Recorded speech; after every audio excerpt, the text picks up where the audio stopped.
Bueno, siguiendo con los conceptos básicos, vamos a hacer una clasificación de las sustancias y después vamos a ir viendo algunas otras cositas. Las sustancias que dijimos que era cada uno de los tipos de materia se pueden clasificar en dos grandes grupos, las sustancias puras y las mezclas. En las sustancias puras, todas las partículas son iguales, ¿sí? Y se pueden separar los elementos que la componen por medio de reacciones químicas. Las mezclas presentan variedad de partículas y se pueden separar por métodos físicos. Las sustancias puras las vamos a clasificar en dos grandes grupos también.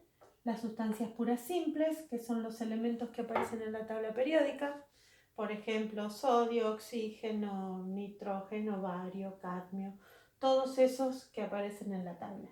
Y las sustancias puras compuestas son combinaciones de elementos y las englobamos bajo el nombre de compuestos químicos y nos va a llevar gran parte del año estudiarlos. Y por el otro lado, las mezclas las podemos clasificar en homogéneas y heterogéneas, como vimos la clasificación para los sistemas en el primer video de conceptos básicos. Lo que vamos a ver ahora es la simbología química, cómo representamos a los átomos, a los elementos, a las sustancias. Primero, los elementos se simbolizan o se representan con la primera letra de su nombre, pero de su nombre que puede ser en latín o en griego, por eso van a ver que no siempre coincide, ¿sí? Esa primera letra va en mayúscula. Si hubiera más de uno con la misma letra, se escribe la primera letra mayúscula y la segunda minúscula. Así, el sodio proviene, el nombre original es natrium, por eso su símbolo es N mayúscula y A minúscula. El nitrógeno lo representamos con la letra N y el níquel, como también empieza con N, lo representamos con la N mayúscula y con la I minúscula. Vamos a ver ahora qué es una fórmula.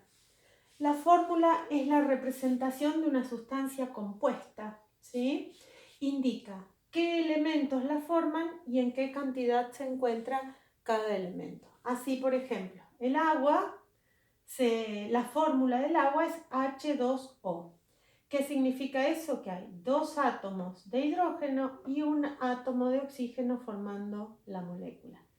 Al igual que en matemática, en química el número 1 no se escribe, ¿sí? Siempre tratamos de escribir lo menos posible para que la lectura sea más simple y se visualice más rápido. Entonces, H2O quiere decir que hay 2 de hidrógeno y 1 de oxígeno. Este numerito que se escribe debajo del símbolo del elemento recibe el nombre de subíndice. Va a haber sustancias, obviamente, como esta sencilla, que tiene solo 2 elementos, pero hay sustancias mucho más complejas. Vamos ahora a ver la diferencia entre reacción química y ecuación, que es algo que a veces resulta confuso. ¿Qué es una reacción química? Una reacción química es lo que ocurre, por ejemplo, en un tubo de ensayo. Es decir, yo pongo 2 sustancias, los átomos se recombinan y aparece una sustancia nueva, ¿sí? Eso es la reacción, lo que realmente ocurre. ¿Y qué es una ecuación química? Es la escritura de esa reacción.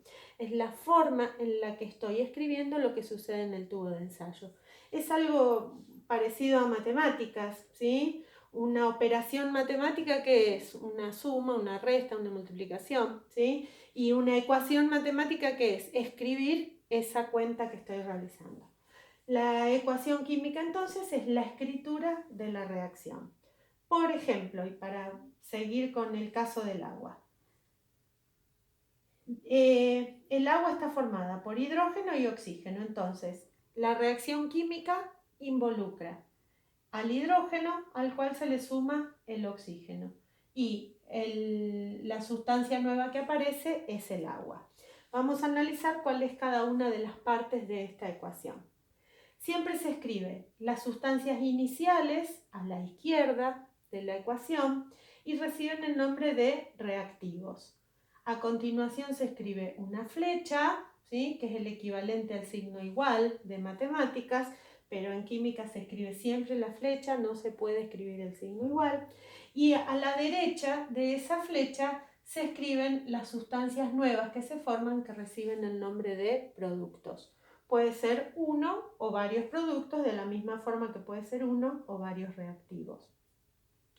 Hay algo importante que después vamos a tratar en otro video, que es la ley de conservación de las masas, es decir, que cuando yo escriba una reacción química, los átomos no pueden ni desaparecer ni aparecer mágicamente. Entonces, todo lo que yo pongo a reaccionar tiene que aparecer en el lado de los productos. A esto también se lo conoce como balanceo químico, ¿sí? Y si ustedes se fijan, escribo delante del elemento números grandes, ¿sí? Ya no los chiquititos, los subíndices, sino números grandes. Estos reciben el nombre de coeficientes estequiométricos y me indican qué cantidad de cada uno de los reactivos están participando en esta reacción. ¿Cómo se leería esta ecuación? Dos moléculas de hidrógeno se combinan con una molécula de oxígeno para formar dos moléculas de agua.